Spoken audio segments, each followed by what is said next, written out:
저희 조코피TV는 썬팅 필름의 새로운 패러다임을 선사하는 T9 필름 신차 검수부터 장기 렌트 리스까지 모빌리티 서비스의 정수 카스페이스와 함께합니다.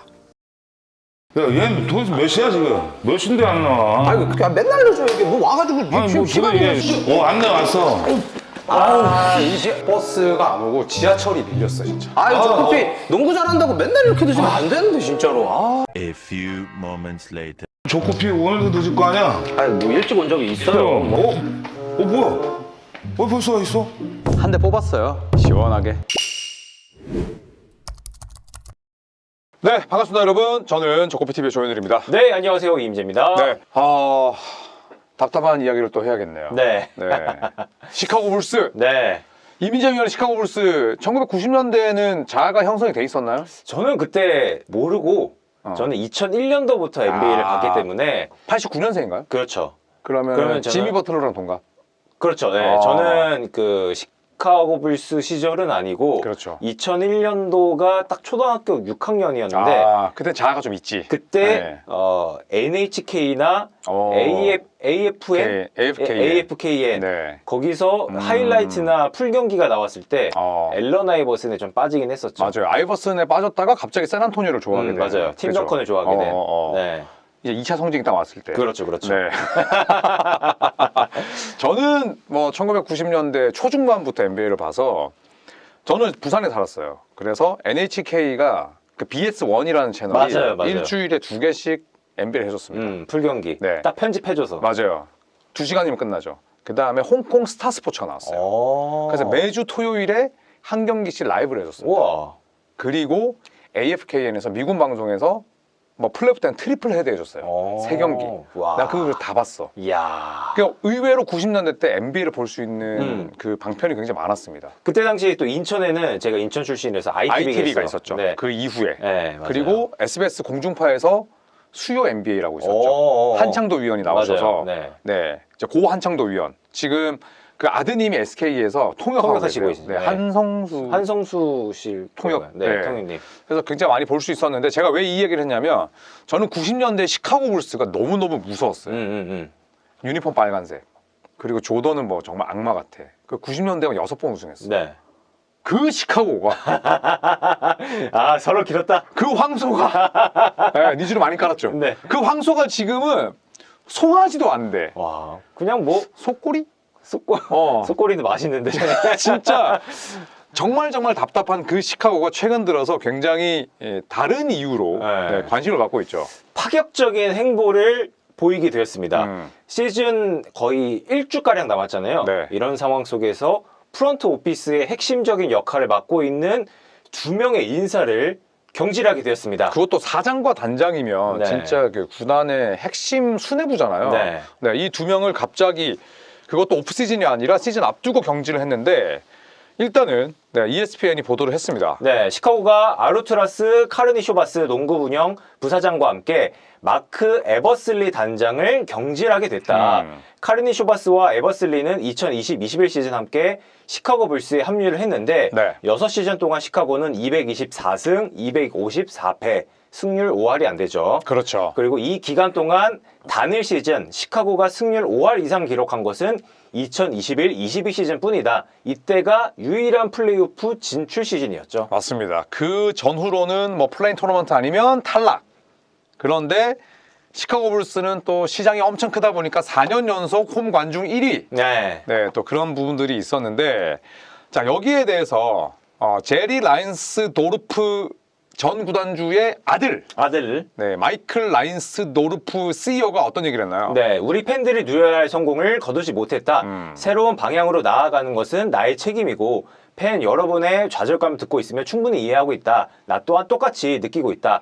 이 과정이 시간이 걸릴 거라는 점을 알고 있고 이를 바로잡기 위해 전력을 다할 것이다 라면서 최근에 일어난 이러한 일들에 대해서 CEO가 설명을 했습니다. 네, 그러니까 CEO 입장과 또 직접적으로 일을 하는 농구 운영 사장, 부사장, 단장의 그런 생각들은 또 다를 수가 있죠. 네, 계획은 같을 수 있지만 사실 CEO는 반드시 이기고 싶어 하지만 또 뭐 단장과 사장의 생각이 또 바뀔 수 있다 보니까 그런 사이에서 좀 약간의 불협화음이 있었습니다. 맞습니다. 그래서 갑자기 시즌 끝나고도 아니고 1주 전에 경질한 이유에 대해서 정말 많은 이야기들이 나왔는데 공교롭게도 저희가 소개를 해드렸던 제이든 아이비 사건이 좀 결정적인 계기가 되었다고 이야기가 나왔습니다. 네. ESPN은 정규 시즌 일주일을 남겨둔 시점에서 이러한 변화는 급작스러워 보일 수 있다. 그러나 구단주 측은 몇 주 전부터 이 변화를 고민해왔고 특히 지난 2월 제이든 아이비를 영입하기 전 충분한 사전 조사를 했는지에 대한 의구심과 함께 그를 방출한 사건이 결정적인 계기가 됐다라고 이야기했네요. 그러니까 제이든 아이비의 트레이드가 사실 완전히 그 촉발을 하게 된 거긴 한데 네. 그러니까 아이비를 데려오기 전에 디트로이트에서도 이미 이런 소문이 있었는데 왜 그걸 인지 못했느냐. 그리고 와서 구단에 굉장히 악영향을 미치다 보니까 방출하게 되면 결국에는 그 대가는 사라지게 되는 거니 그렇죠. 이게 결국에는 아주 크게 작용을 했다는 거죠. 네, 뭐 그 전부터 계속 고민을 하긴 했지만 결국에는 결정적으로 아이비의 방출 사건이 좀 이러한 시발점으로 이어졌다고 볼 수 있겠고 네. 카르니 쇼바스는 니콜라 부체비치, 더마드로잔, 잭라빈 핵심 라인업을 빠르게 처분하지 못했고 그들을 트레이드하면서 얻은 보상도 미미했다. 이번에는 플레인 토너먼트를 벗어나기 위해서 트레이드를 많이 진행했었잖아요. 그렇죠. 하지만 아이비 사태로 인한 당혹감, 확실한 방향 제시의 부재로 구단은 새로운 리더십을 찾게 됐다라고 이야기했습니다. 네, 나는 왜 이렇게 그냥 아이비 사태로 모든 걸 덮으려는 심상 같지? 아이비 사태가 아니었어도 그 전부터 바보 등신이었어요. 그 전부터 사실 좀 정리가 되었으면 어떨까 하는 마음도 들긴 했습니다. 일단 잭라빈에게 맥스 줬죠. 그 다음에 드로잔 데려왔죠. 그리고 부세비치 같은 경우에는 웬델 카터 주니어랑 뭐 1라운드 픽이랑 뭐 이런 걸 다 주고받았지만 어쨌든 처분 시점이 늦었잖아요. 저희가 최근에 미러키 벅스의 야니스 아데토쿤보 이야기를 했었는데 이 타이밍, 그러니까. 이 타이밍이 가장 중요한데 시카고는 리그에서 타이밍을 제일 못 맞추는 팀 아닙니까? 그러니까요. 그러니까 이게 뭐냐면 약간 간을 보다가 실패한 게 아니라 그냥 애초에 그런 타이밍에 대한 그 인지가 없는 것 같아요. 맞아요. 네, 그래서 부세비치도 맨 처음에 1라운드 픽 원하다가 결국에는 2라운드 픽. 네. 네. 뭐 앰퍼니 사이먼스 얻었는데 뭐 사이먼스 뭐 그렇게 대단한 선수인가요? 그러니까. 네, 팀의 네. 미래를 이끌 만한 유망주도 아니고요. 맞습니다. 자, 그래서 이 디 애슬레틱은 시카고는 최근 몇 년간 로터리 출신 유망주를 재활용하는 흐름을 탔었다. 네, 아이작 오코로도 마찬가지죠. 맞습니다. 네. 여기에 제이든 아이비가 그중 한 명이었다. 이러한 움직임은 시카고 로터리 확률을 높이는 동시에 미래 자산을 확보하려는 의도였는데 하지만 빌리 도노반 감독과 갈등을 낳게 됐다. 결국 이제 단장의 이러한 생각과 도노반 감독의 생각이 달랐다는 이야기겠죠. 그래서 경험이 부족한 젊은 선수들을 무작정 기용하는 방식은 도노반의 스타일과 맞지 않았다라면서 결국 이제 구단의 수뇌부들의 일처리도 안 좋았지만 빌리 도노반 감독과의 불협화음까지 생기다 보니 일주일을 남기고 이렇게 경질 소식이 나올 수밖에 없었다라는 분석이었습니다. 근데 저희가 사실 그 겉으로 보기에는 일견 보기에는 카르니 쇼바스의 약간 뭐 왼팔 아니면 약간 본체 같은 느낌이었거든 빌리 도노반이.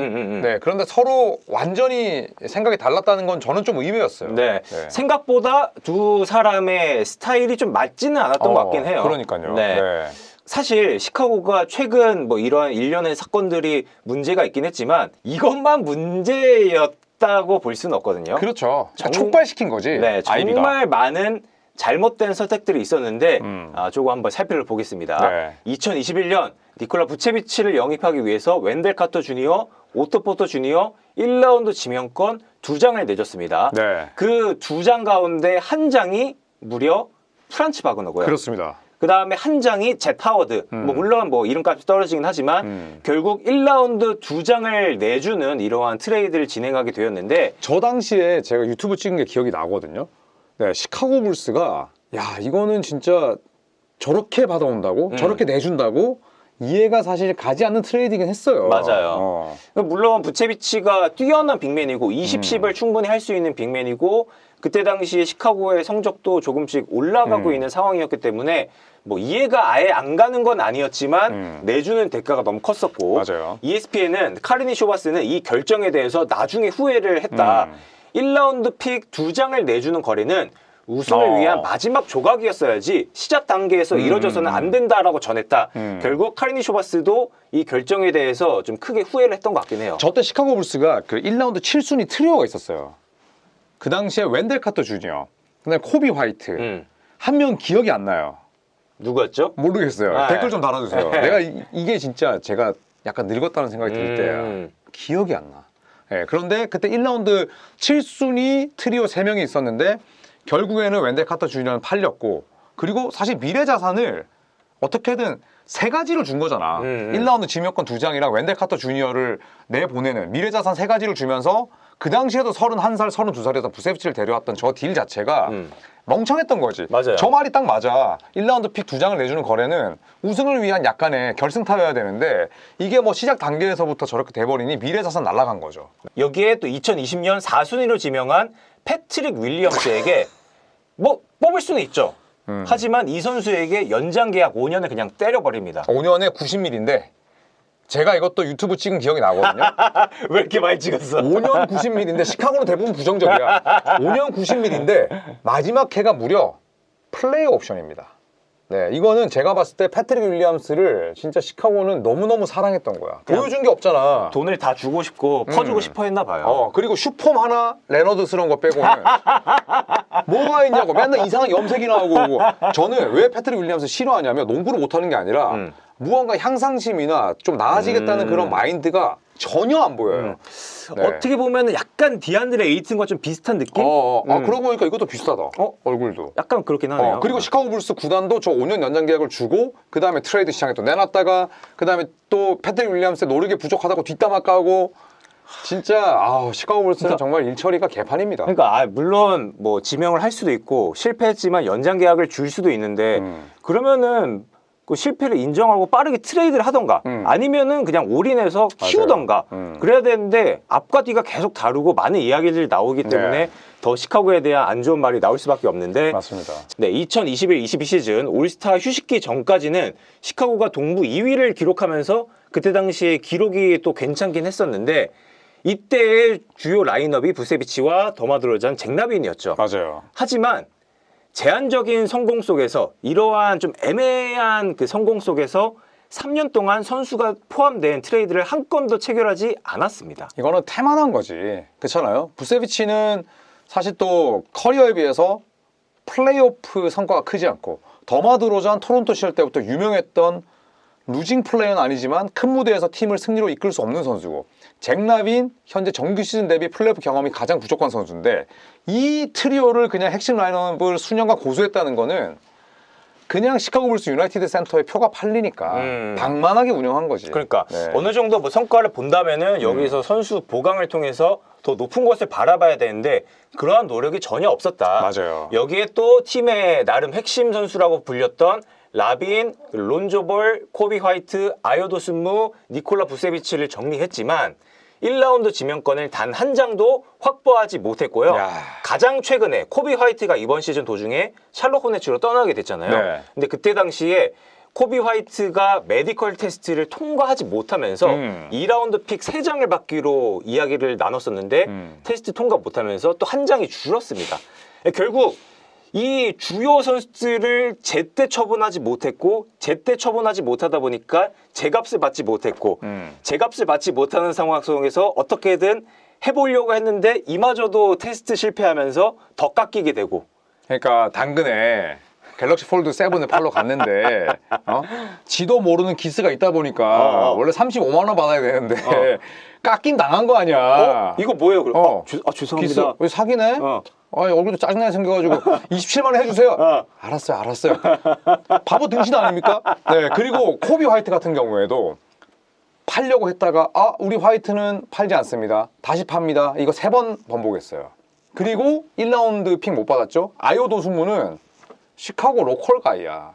네, 그런데도 그냥 헐값에 내보낸 거죠. 도순무 미네소타 가서 겁나 잘해요. 엄청 잘합니다. 지금 네. 앤서니 에드워즈 안 나오니까 얘가 앤서니 에드워즈인데 그러니까 그런 걸 보면은 팔 타이밍을 진짜 못 잡아요. 네. 저 선수들 다 내보는데 1라운드 픽 한 장도 못 받아왔다? 야 진짜 지금 2라운드 픽만 쟁여놨거든요. 2라운드 픽 너무 많아. 아니 무슨 뭐 치킨 쿠폰이냐고. 야 2라운드 픽 15장 있으면 1라운드 픽 줍니까? 안 줘. 아니잖아. 야. 무슨 의미인지 모르겠습니다. 네, 진짜 답답합니다. 네, 그래서 총체적인 난국입니다. ESPN은 카린 쇼바스와 에버슬리는 지난 몇 년간 구단주 측의 제약 속에서 일해왔다고 주장했다. 구단주와 빌리 도노반 감독은 높은 드래프트 픽을 얻기 위한 탱킹을 주저했고 그러면서 구단이 할 수 있는 선택지가 제한됐다. 결국 이 부사장과 단장은 탱킹을 통해서 조금 미래를 도모하고 싶어 했는데 구단주와 감독의 생각은 달랐기 때문에 우리가 할 수 있는 일은 많지 않았다라고 항변하는 거긴 하죠. 야, 그래서 지금 카르니 쇼거스나 에버슬리는 탱킹을 하고 싶어 했고 네. 구단주와 감독이 이기고 싶어 하다 보니까 그게 섞여서 회색이 되면서 플레인 토너먼트 팀이 된 거야. 이제 알겠다. 경쟁은 할 수 있네. 왜냐하면 저는 진짜 저 능력이 대단하다고 생각했거든요. 또 다른 말로. 왜냐하면 표를 팔고 시즌 티켓을 비싸게 팔면서 와, 어떻게 저걸 맨날 매진시키면서 팬들에게 희망 고문을 주지? 또 죄송하지만 롯데 같은 팀들은 그런 희망 고문을 못 주는 팀이야. 그렇잖아. 그래서 가을 야구 될 때쯤에는 사직 야구장에 뭐 관중이 좀 비어요. 근데 와, 유나이티드 센터는 항상 차는데 이게 진짜 제일 악랄하게 팬들한테 희망 고문을 주는 거거든. 네. 이제야 알겠다. 흰색과 검은색이 섞이면 회색이 되잖아. 와. 아, 그랬구나. 네. 야. 그래서 ESPN에서는 한 가지 또 사례를 들었는데 2021-22 시즌 전반기까지 38승 21패를 기록하면서 성적이 꽤나 좋았습니다. 이때 당시에 또 주요 멤버가 론조볼이었죠. 그렇죠. 네. 네. 그런 상황 속에서 론조볼과 함께 더 높은 곳을 바라보려고 했는데 갑자기 부상을 당합니다. 맞습니다. 저 시즌에 아마 35경기가 뛰었을 거예요. 네. 근데 네. 이 부상이 장기화되면서 1000일 이상 결장하게 됩니다. 근데 여기서도 시카고는 변화가 아닌 우리 론조볼 기다려야지라는 생각이 있었습니다. 진짜 미련이 있었던 거지. 네, 그래서 팀 소식통에 따르면은 시카고가 방향을 정하는데 너무 오래 걸렸다. 볼 사건이 시카고를 꼬이게 만들었다.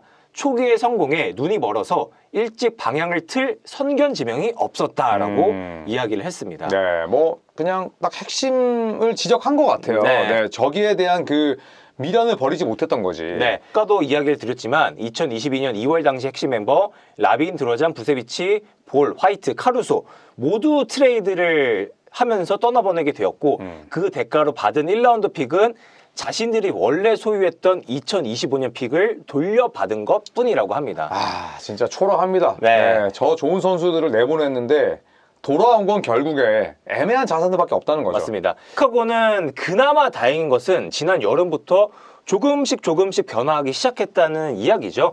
조시 기디, 마타스 부젤리스, 노아 에센게 중심으로 일단 어느 정도 그 코어, 젊은 자산들을 만들어 놨고요.